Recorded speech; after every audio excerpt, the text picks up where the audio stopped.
Salve, amigas e amigos da filosofia, sejam bem-vindos a mais uma das nossas conversações filosóficas. Eu sou o Caio Souto e hoje eu vou conversar com o Rodrigo Turim, que fala do Rio de Janeiro. Vou pedir para ele começar fazendo uma breve apresentação aí da formação dele, onde ele estudou.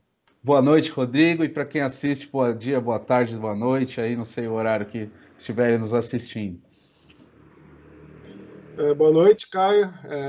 Primeiro, agradecer o convite, o prazer participar. Eu acho que essas iniciativas de difusão de pesquisa, de conhecimento, elas são essenciais hoje.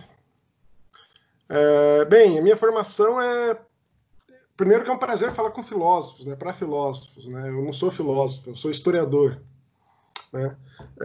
Minha formação é toda em História, me formei na Federal do Paraná, fiz mestrado na Federal do Rio Grande do Sul, e doutorado na Federal do Rio de Janeiro, ainda com 2 estágios de pesquisa na USP e na Escola de Altos Estudos em Paris. E sou professor da Unirio desde 2010, aqui no Rio de Janeiro, a Federal do Estado do Rio de Janeiro. Uhum. E a formação, Certo. enfim, é toda em História e um pouco na minha área, que a gente vai conversar um pouco, que é a teoria da história, né? Teoria da história.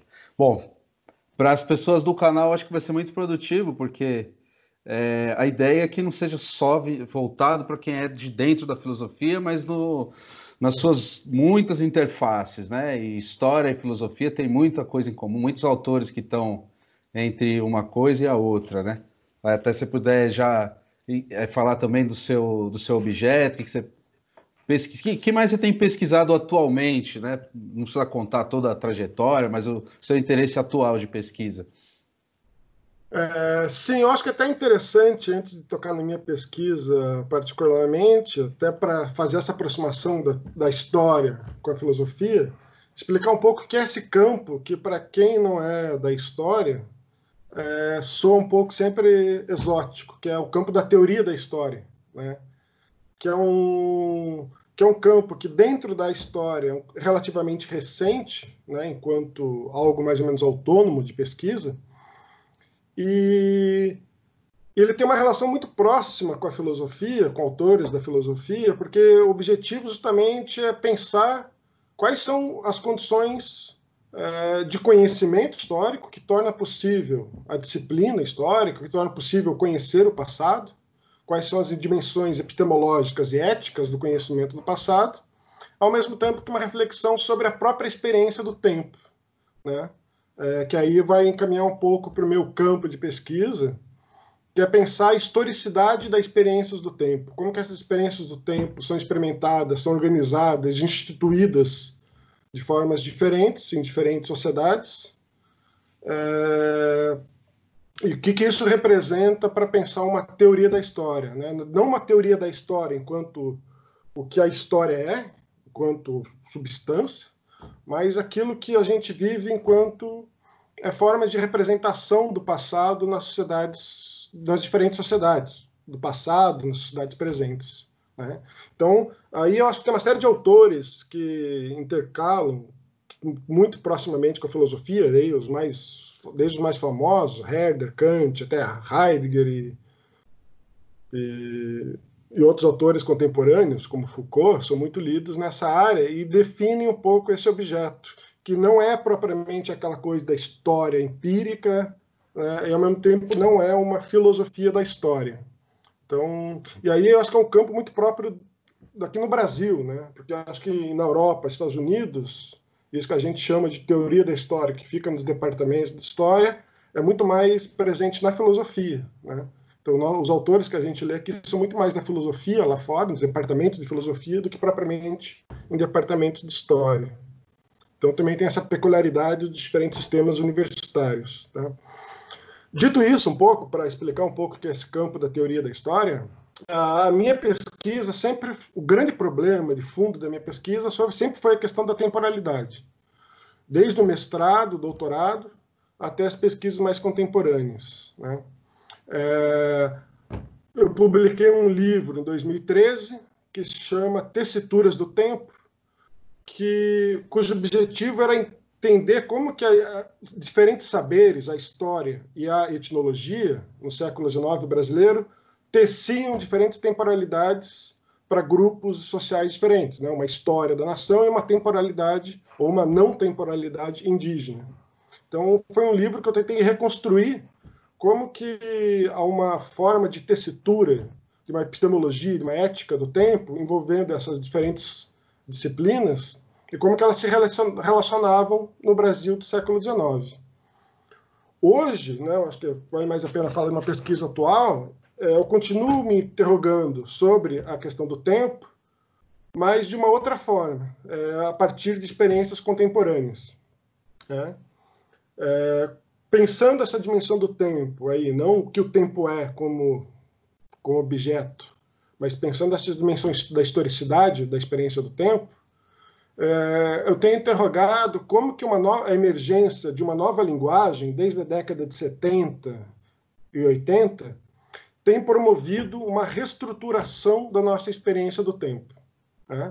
Diferente dos conceitos fundamentais que foram elaborados no final do século XVIII, começo do século XIX, desde o Iluminismo, o Romantismo, e que criaram a disciplina histórica, criaram as disciplinas humanas, criaram a universidade, e todo um aparato, né, social, uma série de instituições sociais, como a própria escola obrigatória, esses conceitos de formação, desenvolvimento, autonomia, que estão na base dos projetos modernos, eles estão sendo substituídos por outros conceitos, como eficiência, flexibilidade, transparência, inovação, disrupção. Então, a partir de alguns documentos produzidos por órgãos como a OECD, o Banco Mundial, mas também por projetos políticos nacionais, projetos educacionais, eu tento mapear como que esses novos conceitos estão desenhando formas diferentes de experimentar o tempo.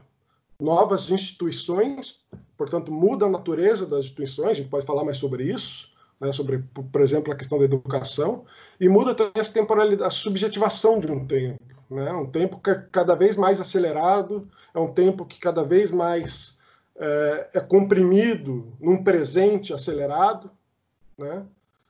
Diferente daquela temporalidade moderna do sujeito que se constitui formando-se a si mesmo, pelo menos idealmente, e que se projeta em direção a um futuro. Né? Então, a minha pesquisa um pouco é interrogar o que é essa temporalidade contemporânea, que está se tornando muito hegemônica, e como que ela afeta a inserção e a legitimação das ciências humanas e da história como disciplina na relação com a sociedade. Né? Uhum. E como é que você está vendo esse acontecimento imprevisível, né, que nos coloca nessa situação agora, e até essa relação nova que nós, professores, estamos tendo que estabelecer com as redes sociais por conta dessas paralisações, suspensões de atividades e tudo mais? Tem sido um momento intenso, né? Em diferentes sentidos, né? Primeiro, no que me interessa um pouco sobre essa experiência que eu acho contemporânea, que é uma experiência de uma intensificação da aceleração. Né? A sociedade se tornou muito mais acelerada desde os últimos 30, 40 anos, desde os últimos 30 anos, com uma dupla emergência, que é justamente as novas tecnologias, a internet, e, por outro lado, possibilitado também pela internet, pelas novas tecnologias, um capital financeiro que se sobrepõe ao capital industrial. Portanto, um capital financeiro que tem uma temporalidade muito mais acelerada que o capital da produção, da circulação e do consumo. Né? Isso tem feito com que justamente a gente tenha vivido uma aceleração imensa. Todo mundo agora anda com celular, todo mundo tem que responder mensagem em tempo real, tem que ficar acompanhando as informações em tempo real, respondendo a demandas cada vez mais aceleradas, e de repente você tem um evento desse que parece que causa uma suspensão do tempo comum, né, do tempo do cotidiano. Só que daí é isso, né? O que é essa nova experiência? A gente fica... Quem tem o privilégio de ficar em confinamento, né, portanto, quem não é demandado a se temporalizar ainda de maneira acelerada, fora da casa, vive um tempo que aparentemente é um tempo em suspensão, né? Mas alguns autores têm apontado isso, inclusive. Que medida a sociedade que estava super acelerada, de repente ela é capaz de parar. Um sociólogo alemão, Hartmut Rose, escreveu um texto um pouco apontando essa dimensão. Nós somos capazes de parar. Se a gente quiser, a gente para. A gente não precisa ficar acelerado o tempo inteiro. Me parece que, ao contrário, eu acho que o que está mais me chamando a atenção é que essa paralisia ela não implica uma desaceleração, né? Porque a retórica da guerra, inclusive, me parece apontar um pouco para isso. As guerras normalmente são momentos que você otimiza tendências que já estavam colocadas antes, que você acelera tendências. Isso aconteceu na Primeira Guerra, na Segunda Guerra, que foram disparadores de momentos de aceleração da sociedade. Então, o capital financeiro continua girando, o mercado continua se adaptando às novas tendências. Então, uma série de estudos, de artigos do The Economist, da Folha de São Paulo, tem apontado como que justamente isso vai acelerar algumas tendências, que são justamente as formas de serviços online, são as formas de educação à distância, são as formas de relação social por internet. Portanto, são coisas que já estavam ali presentes como tendências e que eu acho que esse momento pode vir a acelerar. Obviamente que isso vai depender de como que as pessoas vão reagir, de como que esses movimentos vão ser disputados politicamente ou não, mas me parece que é uma paralisação que implica dentro dela uma aceleração, inclusive uma aceleração angustiante da gente, ficar ao mesmo tempo parado e acompanhando notícias a cada minuto do que está acontecendo, ainda mais no Brasil, onde o teatro da política faz a gente cair numa espiral de aceleração de angústias inacreditável, né? Então tem sido um momento, eu acho, muito intenso. E, por outro lado, né, tem possibilitado, eu acho que aí a nossa conversa é um exemplo disso, outras experimentações, né? As pessoas tentando atuar, tendo um tempo de fazer outras experiências que no cotidiano elas não teriam, por exemplo, promover canais, lives, debates, repensar a relação da universidade, do ensino, com as tecnologias e com a sociedade. Então, você tem esse movimento que, dentro de si próprio, tem diferentes tempos, tem diferentes temporalidades, né? Por um lado, tem uma aceleração de tendências que já estavam presentes, e por outros tem esse movimento de experimentação. A questão é como que esses diferentes tempos coexistindo dentro desse momento vão potencializar realidades futuras, né? E isso eu acho que é uma coisa ainda em aberto, mas de todo modo, como uma brecha, como a Hannah Arendt fala, né? É quase que uma brecha no tempo, uma coisa que não é mais, mas que também não é ainda. Então, o que vai ter que ser que testamento que essa brecha vai conseguir produzir. Certo. E outra coisa que me ocorreu aqui também, pensando nisso, essa questão de a gente estar vivendo um momento de sobreposição também, talvez, não sei se é um bom termo, mas de um modo de vida oriental a um modo de vida ocidental, né? Porque assim, a China, por exemplo, né, que é enfim, uma nação que conseguiu controlar muito melhor essa pandemia do que a Europa e os Estados Unidos, e com toda certeza vai acontecer no Brasil também. Por outro lado, eles só conseguiram fazer isso com um controle muito maior da população em nível que a gente aqui sequer pode imaginar como é que eles fizeram isso lá, com a população de 1 bilhão e não sei quantos milhões de habitantes, né? A gente aqui, a gente fica meio no escuro em saber como é que é a própria noção de temporalidade na China, né? Enfim, um império, foi um império por muitos séculos, né? A gente não tem ideia do que, pelo menos eu não tenho, né? Eu não, também não tenho leitura, não sei como que você, se você tem leitura sobre isso, Mas a gente está vivendo, não sei o que você acha disso, uma transição também de um momento para outro em que a gente vai ter que olhar também para lá, senão talvez a gente vá sucumbir, né? Pensando o Ocidente, o que ele sempre foi há vários séculos, desde a da colonização, Europa, Estados Unidos, América Latina, e agora esse novo bloco geopolítico se formando de outro lado, né, com força, ou a China. O que você tem alguma coisa a dizer sobre isso também? Sim, um pouco você está me lembrando um artigo, né, do filósofo coreano lá radicado em Berlim, que escreveu um pouco apontando essa tendência de dois modos de lidar com a pandemia, né? Esse modelo oriental, ele estava pensando na Coreia e na China, basicamente, onde esse Estado vigilante conseguia justamente controlar a circulação, mapear os fluxos de contaminação, e também por uma certa tradição de hierárquica, de obediência, de coletividade, comparado em oposição ao modelo ocidental, que é individual, de liberdade, e, portanto, esse controle seria mais difícil. Eu acho, primeiro, eu sempre sou muito cético em relação a essa oposição dura entre Ocidente e Oriente, né? Porque isso tanto cria um ocidentalismo quanto um orientalismo, que são muito mais projeções e reificações. A gente vive, queiram ou não, numa sociedade globalizada, né?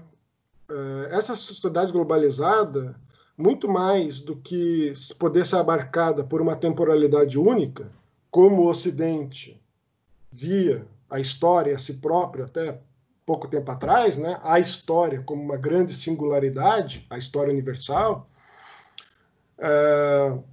esse tempo globalizado vem mostrando que essas classificações temporais ocidentais, únicas, singulares, elas não funcionam, né? O nosso presente é composto por feixes de temporalidades muito distintos dentro de diferentes sociedades. A China, eu acho que é um exemplo disso, né? A China não é uma coisa exógena, exótica, ela está inserida e é um dos grandes propulsores de uma aceleração do capitalismo contemporâneo, né? O neoliberalismo seria impossível sem a China, atualmente. Ao mesmo tempo que ela tem tradições próprias, tem modos, inclusive próprios, de experimentar uma temporalidade que se atualizam, se reconfiguram com modos acelerados e contemporâneos, né? Então, pensar esse tempo contemporâneo, me parece, é pensar esses diferentes estratos que se cruzam no Ocidente e no Oriente. Por isso que eu acho que essa oposição ela tem que ser muito matizada. Mas eu acho que sim, pegando um exemplo específico, um feixe de fenômeno específico, que é a questão da tecnologia e do controle, eu acho que sim, a gente está tendo aí dois modelos. Um modelo que é um modelo mais centrado no Estado, que detém os dados, portanto, dos cidadãos, e consegue controlar a movimentação, o que faz, o que compra, inclusive atribuir a esses cidadãos notas ou conceitos que permitem eles ter mais acesso ou não a certos serviços. E no caso do Ocidente, o que a gente tem não é um Estado de vigilância, é um capitalismo de vigilância, né? Como tem sido chamado por alguns estudiosos hoje. Porque os nossos dados, se não estão concentrados no Estado, eles estão concentrados em 4 grandes grupos de empresas, né? Apple, Facebook, Google. Portanto, eles têm todos os nossos dados, eles sabem o que a gente consome, onde a gente está, o que a gente fala. Todo mundo já teve essa experiência de ficar falando sobre algum produto e de repente aparecer propaganda.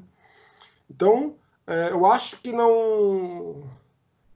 São dois modelos de vigilância completamente complicados. Eu acho que nenhum não é um modelo bom e um modelo ruim, né? Um modelo centrado no Estado e um modelo centrado em corporações privadas. A questão, me parece, é que como que a gente vai conseguir, talvez se isso for trazer um debate público sobre isso, já seria um grande ganho, que me parece uma questão fundamental, que é pensar a ideia de soberania dos dados, né? Em que medida a gente tem uma soberania sobre os dados que nós mesmos produzimos, seja frente ao Estado, seja frente às corporações privadas. Eu acho que essa é a grande questão. E não discutir se uma oposição Ocidente e Oriente, qual que vai ser a melhor e qual vai ganhar. Porque a gente vai perdendo as duas, me parece.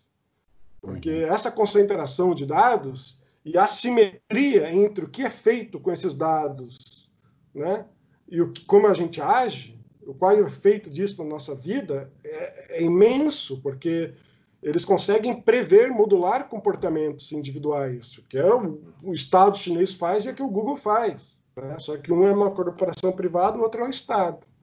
Então, me parece que é uma questão é como que nós produzimos esses dados, como que esses dados são armazenados, por quem são armazenados e qual que é o uso que vai ser feito desses dados. Né? Seja para pensar políticas de urbanismo, para pensar política de distribuição de renda. Hoje é impossível pensar a sociedade sem pensar esses dados. Né? Eu acho que isso é uma questão fundamental. A questão é que a gente está cada vez mais sendo despossuído de informações da nossa própria vida que são voltadas contra nós mesmos. Né? Eu acho que essa é a grande questão, talvez, contemporânea, que essa pandemia também vem intensificar. Mais do que escolher, então, dois modelos, eu acho que é outro problema. O problema da tecnologia, de quem controla a tecnologia e pensar modos mais democratizantes, mais democráticos de produzir e compartilhar essas informações. E os efeitos também que enfim, que tudo isso traz sobre a subjetividade também, né? Sobre a forma como a gente experimenta o mundo, né? Porque de um lado a gente existe uma aposta no nosso consumo, né? Como você falou, eles, enfim, daqui a pouco aparece propaganda para comprar isso, comprar aquilo. E de outro lado, dentro de um mesmo dispositivo, mas talvez um uso distinto, existe a ideia de que então somos todos pertencentes ao Estado, o Estado precisa da nossa força produtiva, então ele vai proteger a gente para conseguir produzir mais, né? Como no caso chinês. Mas o Big Data atua indistintamente, é uma coisa mundial, né? É assim que você pensa? Sim, sim. Eu acho que é uma questão mundial, e isso. Você vê como que esse capitalismo vai se reinventar agora, né? De qual que vai ser as novas configurações do Estado. Muitos estão pensando aí no retorno de um estado de bem-estar social, né? Uma aposta disso. Mas eu acho que é uma tendência de você fazer uma espécie de misto, de um modelo misto entre essas grandes corporações e esse modelo, digamos, chinês, né? Uma nova forma de capitalismo aí que pode emergir. No que diz respeito à questão das subjetividades, eu acho que tem uma série de pontos aí que talvez eu queria destacar. Primeiro, umas questões sociológicas, né? Uma das questões que mais me interessam como pesquisador é quais são as condições de possibilidade que as pessoas têm de se temporalizar. Né? Eu não posso me temporalizar da maneira que eu quiser. Né? Eu sempre falo para meus alunos, né? Um jovem de 17 anos, ele morando no Leblon, um outro morando numa sociedade ribeirinha amazônica, não vão se temporalizar da mesma maneira, as condições sociais de temporalização são muito diferentes. Então, quais são as nossas condições hoje de temporalização e, portanto, de subjetivação? Como que esse sujeito é constituído temporalmente? Até a década de 70, você tem dados sociológicos que mostram que as pessoas tendiam a seguir carreiras durante a sua vida. Né? Elas entravam no mercado de trabalho e tendiam a seguir uma carreira dentro de uma mesma área, o mesmo tipo de emprego, o mesmo tipo de profissão. Isso constituía muito, portanto, a sua subjetividade. O que você tem da década de 80 para cá é um aumento vertiginoso de uma mudança desse mercado de trabalho, onde as pessoas vão ocupando diferentes posições. Portanto, isso faz com que ela não consiga se projetar, seguir uma carreira, melhorar, ganhar um salário e, portanto, ter uma dimensão de um futuro que, ao mesmo tempo, orienta o que ela fez do passado, o que ela estudou, como que ela se preparou para aquilo e por aí vai. Pelo contrário, as pessoas são obrigadas a cada vez mais assumir postos e ocupações muito diversas uma das outras, muito irregulares, que faz com que esse movimento de temporalização do sujeito seja muito mais disruptivo, né? De repente, alguma coisa que fazia sentido na memória dele, na experiência dele, para certa ocupação, em outra ocupação não faz mais. Ele tem que reelaborar o sentido do seu passado, projetar novos horizontes de futuro, e o tempo inteiro ele vai ser cobrado a refazer isso. Portanto, ele não consegue sedimentar para si próprio uma narrativa minimamente estável sobre si. Ele tem que ficar se reinventando a todo momento, né? E isso me parece que é uma forma de subjetividade bastante complicada, né? Não por acaso, também dados de órgãos de saúde, a gente tem uma explosão de ansiolíticos e antidepressivos, né? Então, como que para você conseguir viver essa temporalidade acelerada, onde a subjetividade está nesse modo desorganizado, disruptivo, você precisa de uma medicalização. Uma maneira de se conseguir viver essa temporalidade. Aqui no Rio de Janeiro, por exemplo, a sociedade, a cidade né, do sol, da praia, é a cidade no Brasil que mais consome antidepressivos, né? Então, me parece que hoje as condições de possibilidade de você viver o tempo estão muito precarizadas, né? Por isso que eu chamo de um tempo precarizado. Essa subjetividade não consegue ser autônoma em relação a si mesma, não consegue criar uma narrativa estável, minimamente estável, sedimentada sobre si mesma. Ela passa a ser uma subjetividade fragmentada e dispersa. E eu acho que as redes sociais, a tecnologia, nesse sentido, elas têm contribuído, intensificado muito essa dimensão, né? De você estar vendo espelhamentos de vidas, você estar se espetacularizando o tempo inteiro, se reinventando o tempo inteiro, uma memória que é muito fugaz e, ao mesmo tempo, horizontes de futuro que são muito fugazes, eles vão sendo reinventados o tempo inteiro. Então, acho que essa talvez seja uma grande marca da nossa temporalização contemporânea no que diz respeito à subjetividade. Você falou também que no seu livro de 2013 você fazia um contraponto com temporalidades vividas por sociedades não ocidentais. Como que é? Como que você pensa isso? Então, nesse livro, eu trato da etnologia, da formação de um discurso etnológico no Brasil, né, junto com a formação da disciplina histórica no Brasil, porque eu queria mostrar um pouco isso. Como que essas duas disciplinas, esses dois saberes, eles são gêmeos, eles são formados no mesmo momento, porque eles estão ancorados numa mesma estrutura, né? Enquanto que a história, aí eu estou pegando um pouco uma ideia do Michel de Certeau, historiador francês, enquanto que a história é focada na coisa da identidade, do tempo, da consciência, a etnologia vai ser a dimensão do espaço, da oralidade, da inconsciência. Portanto, são como dois espelhos, né, invertidos, com imagens invertidas. E o papel dessa etnologia no século XIX vai ser justamente domesticar a temporalidade dessa autoridade. Essas populações que pareciam fora do tempo, né, a etnologia tinha um papel de criar dispositivos, criar mecanismos, conceitos que pudessem traduzir essa alteridade dentro de uma temporalidade ocidental. Então, a etnologia tinha, naquele momento, esse processo de uma domesticação de um tempo da alteridade. Eu não estudei, nesse caso, a temporalidades indígenas, propriamente ditas, como Eduardo Viveiros de Castro e outros autores têm apontado, de uma maneira muito rica, como que é uma outra forma de temporalidade, né? Eu me lembro sempre do texto do Ailton Krenak, O Eterno Retorno do Reencontro, O Eterno Retorno do Encontro, que ele vai falar um pouco isso, né? O que por uma temporalidade branca, né, nacional, representa justamente momentos únicos históricos, a descoberta do Brasil, entre aspas, ou a independência do Brasil, para essas sociedades são retornos de um encontro que ainda está acontecendo, portanto, ainda está acontecendo no presente. Né? Quando que a gente vê um ato singular, individual do passado, essas populações veem um ato de contiguidade com o presente. Ele também está acontecendo no presente.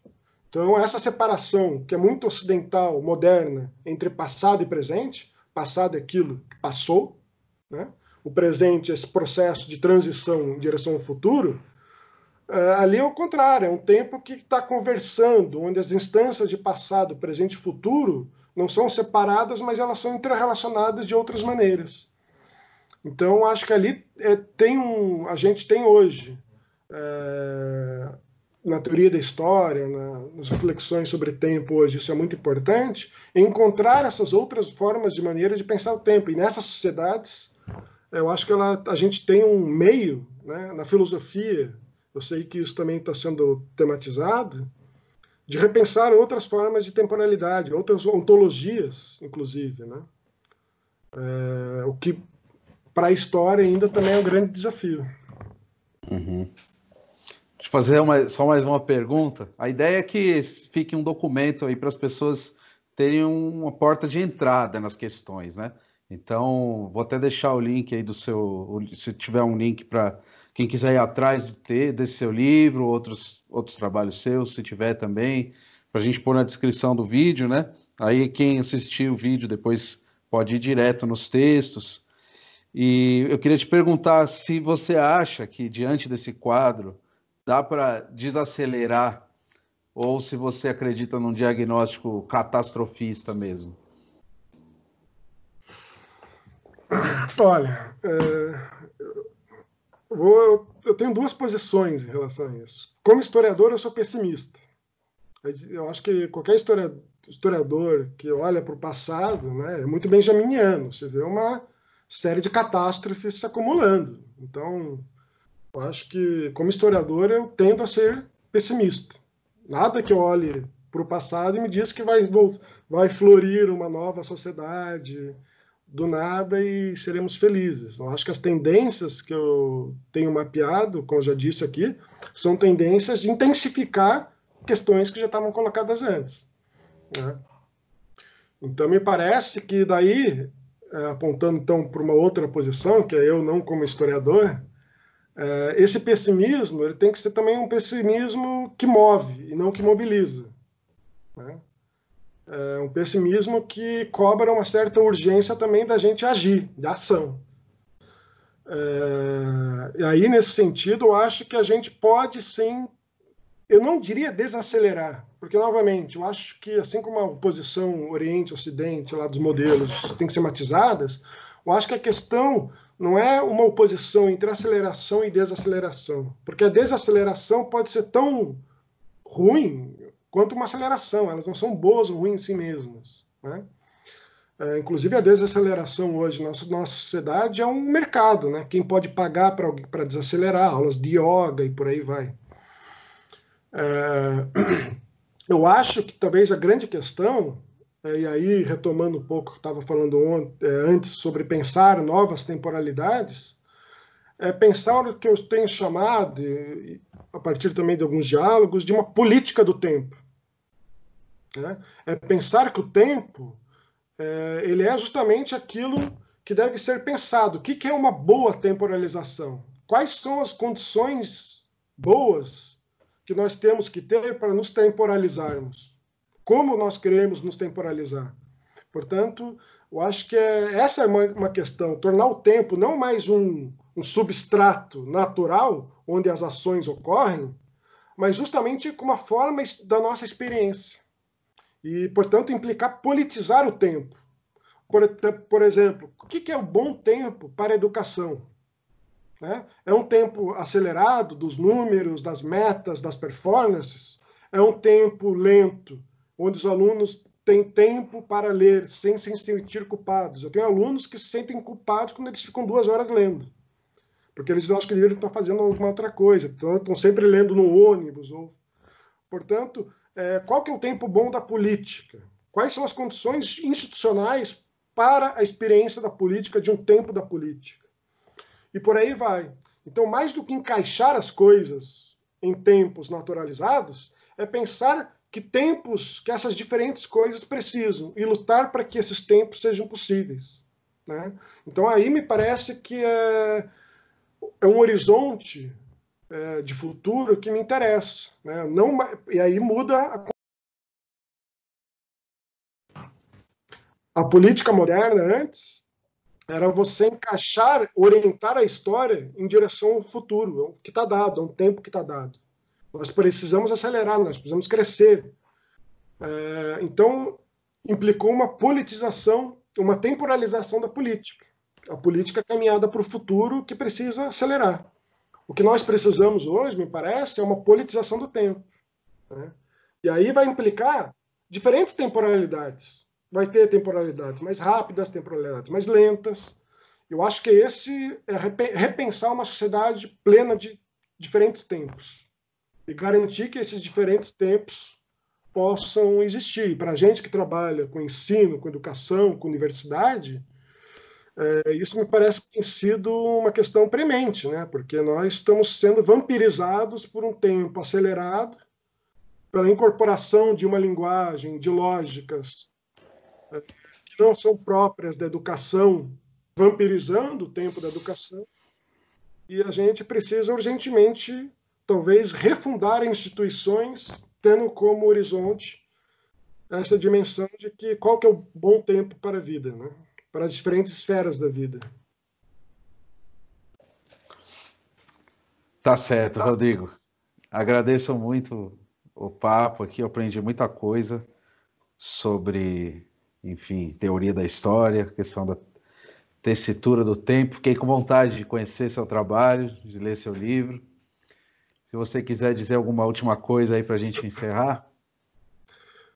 Queria só agradecer você, Caio, parabenizar aí pelo trabalho e mandar um abraço aí quem estiver assistindo e que se temporalizem de uma maneira boa, na medida em que isso for possível, nesse tempo caótico que a gente está vivendo. Lutar por um outro tempo aí. Outros tempos possíveis. Tá certo. Muito obrigado, Rodrigo. E vocês que assistiram aqui também, agradeço a todos e fiquem ligados nas próximas conversações filosóficas.